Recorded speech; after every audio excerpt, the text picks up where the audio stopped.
God afton och shalom vänner. Profetisk uppdatering lördag 16 december 2023.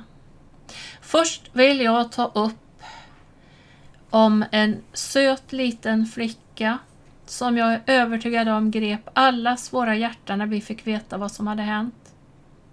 Hamas-terroristerna mördade hennes mamma och pappa inför hennes ögon den 7 oktober. Abigail, som hon heter. Abigails mamma mördades inför Abigail. Flickan sprang då till sin pappa som försökte skydda henne, men han blev också skjuten till döds. Så hon var i sin pappas famn när han sköts, och när hon kröp fram blev hon tagen som gisslan till Gaza. Hon hann fylla 4 år när hon fortfarande var gisslan, men blev fritagen i slutet på november efter många dagar som gisslan i Gaza. Hur har det gått sen, undrar vi kanske. Och här kommer en video som berättar hur det är med lilla söta Abigail. Abigail Adon was the first American hostage released by Hamas just a few weeks ago on November 26 as part of a temporary ceasefire deal. Now, Hamas terrorists murdered Abigail's parents. She was captured along with her neighbors, other children, after hiding in a safe room, her brother and sister. They hid for 14 hours in a closet and they survived. Today, we spoke to Abigail's great aunt, Liz Hirsch Naftali. Well, Liz, thank you so much for being with us. It's great to have you here under these circumstances. We're so thrilled that Abigail is safe. If you could, how is she doing? Abigail is this child that just turned 4. She turned 4 as a hostage in Gaza. And she is this incredible light. She's very smart, very beautiful, and has incredible energy. And you know, she's playing with her siblings. They play soccer, they're swimming. They're doing what kids are supposed to be doing, which is hanging out and being together and having fun. But we know that she witnessed her parents being murdered by Hamas terrorists. We know that she was a hostage for over 50 days. And so what we don't know is what life is going to be or what things will come out. But what I will say is she has this beautiful family. As I said, her parents aren't there, but she has an aunt, an uncle, and grandparents, and a beautiful big family, and there is so much love. And their goal is to make sure that she is taken care of, embraced, supported, and that she'll have a beautiful life. As you just mentioned, her parents, Roy and Smadar, were brutally murdered in that October 7th Hamas attack. And of course, just amazing that she survived that ordeal. Has she asked about her parents? She's really smart, and she knows. These kids know what happened. Kids are smart. And so she knows every day that she doesn't have her parents. But I know that she is so loved, and because they grew up on this kibbutz together, she's very close with her aunt and uncle. She's got these amazing grandparents, and you know, they're letting these kids talk about it at their pace. They're letting these kids share it at their pace, and they're just there for them. Yeah. How do you move forward, Liz, after something like this? Your whole family, you know, what are your hopes for Abigail? As you've mentioned, we know she's surrounded by family who love her. She's safe. But how does your family move forward after something like this? My hope is that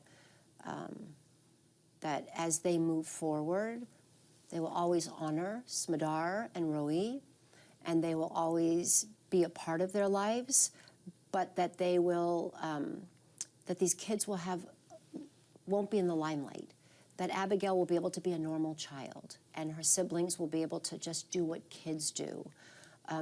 And so, you know, there'll always be this in their lives, they'll always have this, but for them, really, truly, it's just how to move forward and be part of a community and go to school and have friends and grow up. And they have all the warmth that they need, and now they just need to be given that opportunity.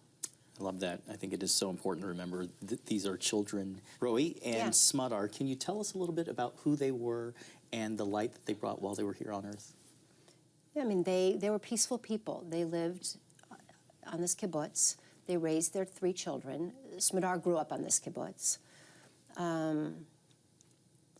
And look, their passion and what they did was for their children. They were friends with these people who lost their lives. They were friends with other people who were kidnapped. People that live on a kibbutz are really community-based. They work together, they raise their children together, and they're not big city folks. They're not looking for the latest hurrah. They just really value family. And that's who they were, and that's who, when I was living in Israel, I spent a lot of time on this kibbutz on holidays and on birthdays and vacations and Saturdays. And people that live on these kibbutzes, they're just about community.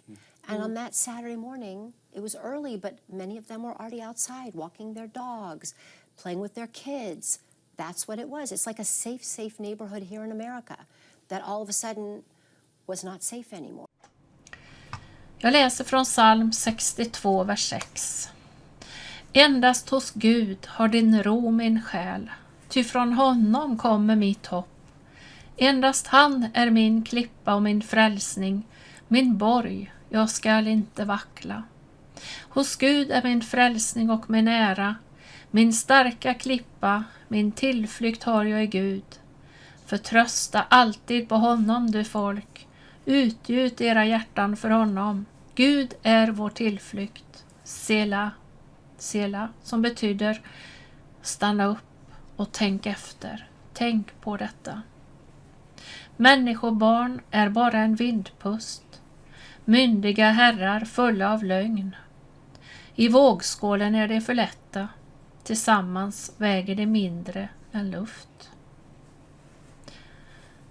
Så uttrycker David. Och är det någon gång som det sprids mycket lögner, så är det väl i vår tid. I den här tiden. Väldigt mycket lögner. Men vi vet att vi som älskar sanningen, vi håller oss till bibelordet, till Gud. För han är trofast och sann och rättfärdig. Om man då jämför islam och sann kristen tro, då kan man säga att det är som natt och dag. Bibelns Gud är kärlek.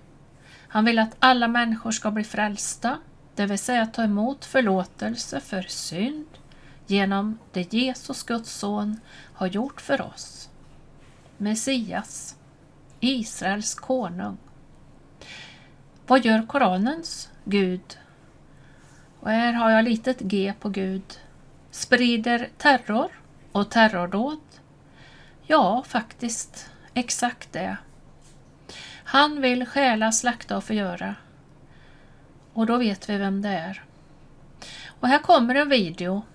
Här kommer 2 videor, för det kommer 2 delar. Och den 3:e delen kommer imorgon. Men det är 2 som vet och känner till islam mycket väl. Den ena är pastor Kadis, som ursprungligen är från Egypten och har arabiska som modersmål. Så han kan ju läsa och förstå Koranen. Och den andra, det är en person som hamnade i gängkriminalitet som ung i Kalifornien. Senare hamnade han i fängelse och där fick han höra evangeliet om Jesus. Och han blev överlycklig och tog emot syndernas förlåtelse omgående. Han blev överlycklig av att få höra att det finns förlåtelse för mina synder. Häftigt alltså. Han har ett härligt vittnesbörd. Och på fängelset fanns många muslimska fångar. Och därför så började han studera vad islam handlar om. Så här kommer video då i 2 delar. Och som sagt, fortsättningen kommer imorgon kväll. Så jag tackar för mig och önskar er Guds välsignelse och shalom. A little bit about yourself. Yeah, thank you. So I was born and raised in Southern California. And at the time, growing up there, there were a lot of gangs. Not that there aren't now, but I'm a little bit out of touch with the current situation over there since I now live on the East Coast. But back in those days, there were gangs surging throughout Southern California. And in my teen years, I fell in with gang activity, gang uh, individuals, and eventually that led my family to move us to Las Vegas to sort of remove me from that context. Unfortunately, it my parents didn't have a biblical view of the fall and human nature, and Hmm. they mistakenly thought that removing me from the environment would rectify the problem, but it didn't deal with the sin in my heart. So I got in trouble there when I was 18. In 1993, I went to prison, and that's where I heard the gospel. And I was so overjoyed hearing about the forgiveness of sins through Christ that I immediately started telling others about him, assuming they would jump at this good news. They would, In prison? yeah, I was in prison. Wow. Okay, that's amazing. Okay, Yeah. sorry, go So ahead. so I assumed, because to me this was good news. It really was gospel. I heard about the free forgiveness of sins on account of Christ enduring in my place the judgment of God. And I thought, this is incredible. I have to tell everybody about this. I started trying to do that in the prison. And remember, the people that were there for, they weren't there for their good conduct. And so I quickly found out that not everyone was happy to hear this. And I got a good bit of backlash. And in prison, there was a sizable number of Muslims. Islam appeals to certain factions within prison. It gives them an opportunity to placate their conscience by pretending to be religious and at the same time maintain the same kind of behavior that they were engaging in before. Here's a religion that tells you that you can be violent towards others and also tells you that you're doing this and you're right with God in doing so. So that was my context. That's where my interest in Islam was born. I started reading Islamic literature just like I was reading the Bible. And from there, it just became what it is now. I continue to write, to engage Muslims, to debate Muslims, and go to mosques and that sort of thing. Man, it's awesome, and I have to tell you this because one of the passages in the Quran that struck me, and I know that a lot of people oftentimes don't like reading this passage because it opens up a door for a conversation that a lot of Christians are not necessarily prepared to have. But this is in the Quran. My audience knows this passage because I quote it all the time, and then I oftentimes translate it, and I'll read it to you. It says this. It says, "Wa makru wa makra Allahu wa Allahu Mm. khayra al makrina," and you know the passage right away when I Yeah, say it. And best of deceivers. yes, that Allah is the chief of deceivers. Basically, it's amazing because deception is a big part of Islam, a massive part of Islam. As a matter of fact, it's unique to me in that Islam, in my opinion, is probably the epitome of a lack of critical thinking. there is in many ways a lot of assertions that get made that are based on the piggybacks of what is founded in some truth and then twisted to kind of create a different type of thought or a different type of idea. And there's a lot of statements that are being made right now, especially as Islam is becoming more and more mainstream by people like Muhammad Hijab, for example, or now Andrew Tate and some of these other characters that are really beginning to push this narrative. But in many ways, these narratives are founded in a series of lies. And now this has become front and center because of what's happened with Israel and everything that's happening with Hamas.